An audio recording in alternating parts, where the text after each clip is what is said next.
Hello, hi. ഈ കാണുന്നത് എൻ്റെ അമ്മയുടെ നാടായ വക്കത്ത് ദൈവപുര ഉരഹുടയ പെരുമാൾ അമ്പലമാണ്. എനിക്ക് അവിടെ വരെ പോവേണ്ടി വന്നു ഒരു ആവശ്യമായിട്ട്.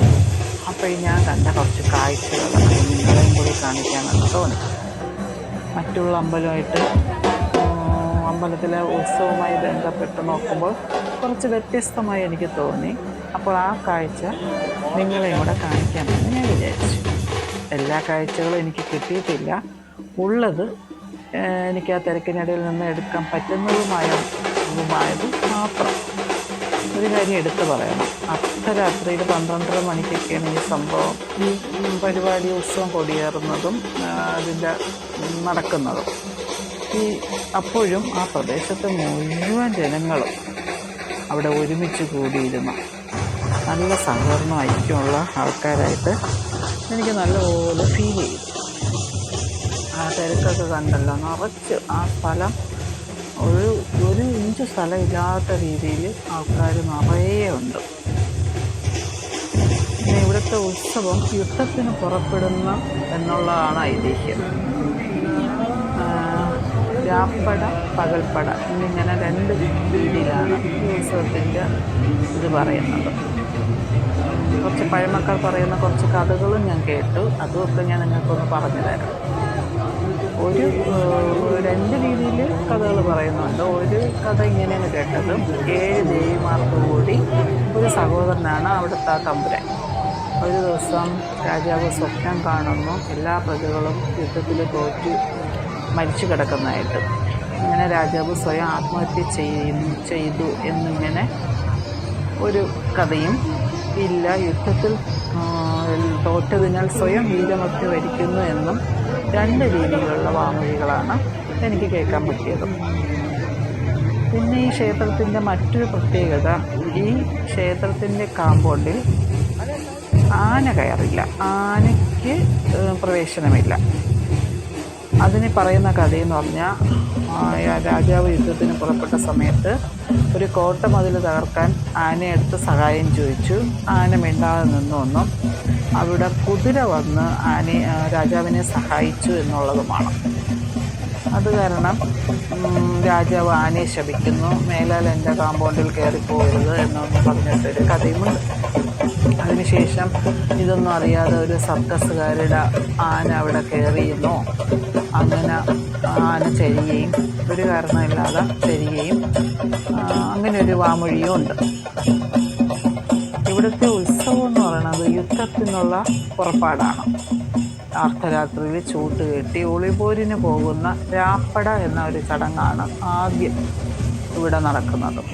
യുദ്ധപ്പുറപ്പാടിന് പോകുന്നതായിട്ട് കുതിരയുടെ സേനയും കാൽനട ഭടന്മാരും ഒക്കെ ആയിട്ട് രാജാവ് യുദ്ധത്തിന് പുറപ്പെടുന്നു. ഇതാണ് രാപ്പട കൊണ്ട്, രാപ്പട എന്ന് പറഞ്ഞ് അവർ ചെയ്യുന്നത്. വളരെ ആഘോഷപൂർവ്വം, വളരെ രസം, അതിനൊക്കെ വളരെ ആനന്ദകരമായ നല്ലൊരു കാഴ്ചയായിരുന്നു.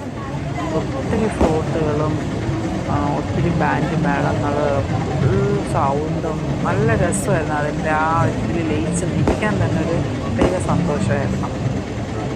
അങ്ങനെ രാപ്പട എന്ന് പറഞ്ഞ് പോയിട്ട് അത് തിരിച്ച് പിറ്റേ ദിവസം ഈ ഭടന്മാരും എല്ലാവരും കൂടെ ആയിട്ട് പോയി ഒത്തിരി സ്ഥലങ്ങൾ, ആ ചുറ്റുപ്രദേശത്തിൽ ഒത്തിരി സ്ഥലങ്ങൾ കറങ്ങുന്നുണ്ട്. കറങ്ങിയൊക്കെയാണ് തിരിച്ചു വരുന്നത്. അടുത്ത ദിവസം പകലും കാഴ്ചകളുണ്ട്. പകൽ പടാന്നും പറഞ്ഞ് അടുത്ത കാഴ്ചയുണ്ട്. അതും ഉച്ചയോടുകൂടി അമ്പലത്തിൽ നിന്ന് ഇതുപോലെ തന്നെയാണ്.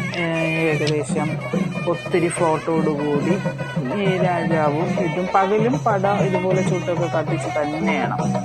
അന്നേരവും ഒത്തിരി ഫ്ലോട്ടും മറ്റ് കലാകാരന്മാരും കലാകാരികളൊക്കെ ആയിട്ടുള്ള ഒത്തിരി പരിപാടികളും ഒരു ആ പ്രദേശത്തിൻ്റെ ഒരു ആഘോഷമായിട്ട് തന്നെയാണ് അത് തോന്നുന്നത്. എല്ലാ ആൾക്കാരും അത് വല്ലാതെ എൻജോയ് ചെയ്യുന്നതായിട്ട് എനിക്ക് ഫീൽ ചെയ്തു. യുദ്ധം ജയിച്ച് വരുന്നതാണ് പകൽപ്പടയായിട്ട് അവർ കരുതുന്നത്. അതിനെയാണ് പകൽപ്പട എന്ന് പറയുന്നത്. ഇവിടെ 2 വർഷത്തിലൊരിക്കലാണ് ഉത്സവം. ഇവിടുത്തെ പ്രതിഷ്ഠ എന്ന് പറയുന്നത് വാളാണ് കേട്ടോ. വാളിനെയാണ് പൂജിക്കുന്നത്. തമ്പുരാൻ്റെ പ്രതിഷ്ഠയ്ക്കല്ല, വാളിനാണ് പ്രാധാന്യം എന്നാണ് എനിക്കുള്ള കേട്ടുകേൾവി, ഞാൻ കേട്ടത്. ഞാൻ ആദ്യമായിട്ടാണ് ഈ അമ്പലനടയിൽ പോകുന്നത്. പക്ഷേ ആ രാത്രിത്തെ ഫുള്ള് ഞാൻ അമ്പലനടയിൽ നിന്നാണ് കണ്ടത്. എനിക്കത് നല്ല ഇഷ്ടപ്പെട്ടു. നല്ല കളർഫുള്ളുമായിരുന്നു. ഒത്തിരി വ്യത്യസ്തമായ കുറേ സംഭവങ്ങളൊക്കെ എന്ന് വെച്ചാൽ ഈ ഫ്ലോട്ടുകളും കാര്യങ്ങളൊക്കെ അതൊക്കെ വളരെ വ്യത്യസ്തമായിട്ട് എനിക്ക് തോന്നുന്നു. ഇത് പകൽപ്പടയുടെ ദൃശ്യങ്ങളാണ് കേട്ടോ. വളരെ രസകരമുണ്ട്, വളരെ രസകരമായിട്ട്, വളരെ ഇതായിട്ട് അവിടെയുള്ള ആൾക്കാർക്ക് നല്ല സഹകരണമുണ്ട്. അവർക്കൊക്കെ വൈകുന്നേരം ദാഹജലമൊക്കെ കൊടുക്കുന്നുണ്ട്. എല്ലാവരുടെയും ഒരു സഹകരണം ഞാൻ അവിടെ കാണുന്നുണ്ട്. എല്ലാ കലാകാരികളും കലാകാരന്മാരും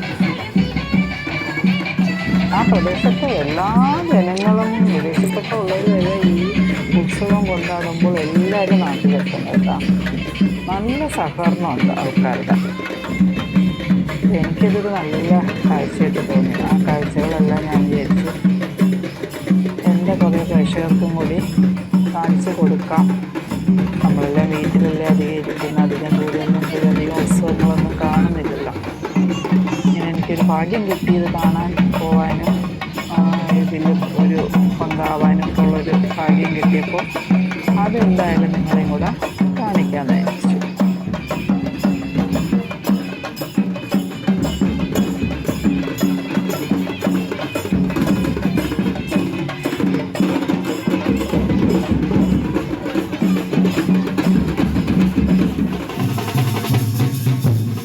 ബാൻഡ് മേളവും രാത്രിത്തെ പരിപാടിയിൽ ഒത്തിരി ബാൻഡ് പല സ്റ്റെപ്പായിട്ടായിരുന്നു ബാൻഡ് മേളവും ഇതൊക്കെ. അന്നേരത്തെ യൂണിഫോം ഗ്രീനായിരുന്നു. ഇപ്പോൾ അടുത്ത കവറുകൾ പല പാർട്ടികളായിരിക്കും. കണ്ണിന് മനോഹരമായ പല കാഴ്ചകളും കാണാം. നമുക്ക് അതൊക്കെ കാണാൻ കൊട്ടും ബഹളവും ഇതുമൊക്കെ ഒരു പ്രത്യേക അനുഭൂതിയല്ലേ. നമ്മുടെ ലൈഫിൽ ഇങ്ങനെയൊക്കെ ഓരോ ഇതും കാണുന്നതും അതിലൊക്കെ പങ്കുകൊള്ളാൻ പറ്റുന്നതൊക്കെ ഒരു അനുഭവം തന്നെയാണ്.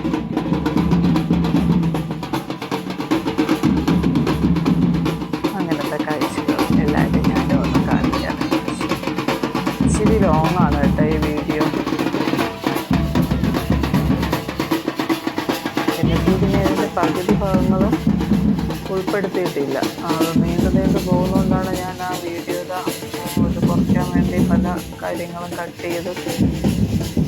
ഇതെല്ലാം കൂടെ എടുത്തു കഴിഞ്ഞാൽ എനിക്ക് തോന്നുന്നത് അരമണിക്കൂറോളം ഉണ്ടാവും. ഇന്ന് കാണാൻ തന്നെ 10-3/4 മണിക്കൂറോളം നമ്മളിതൊന്ന് കണ്ടു.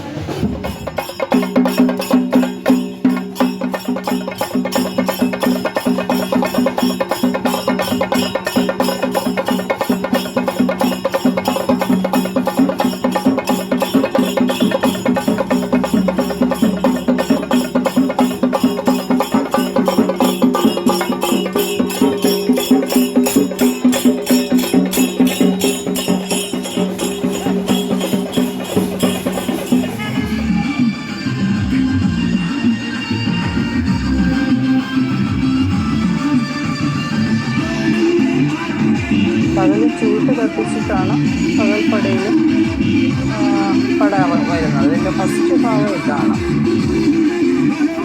പകൽപ്പടയിലാണ്.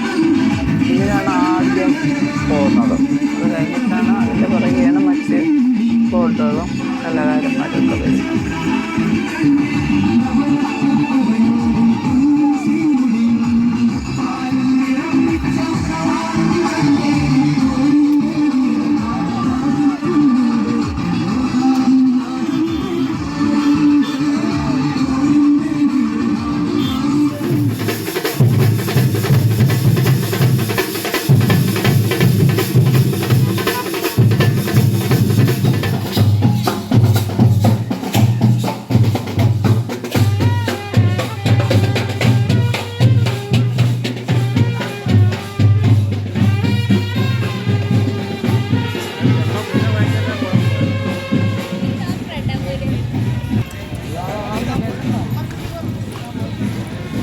കുതിരപ്പട. രാജാവിന് മുമ്പേ അണിനിരക്കുന്ന കുതിരപ്പട.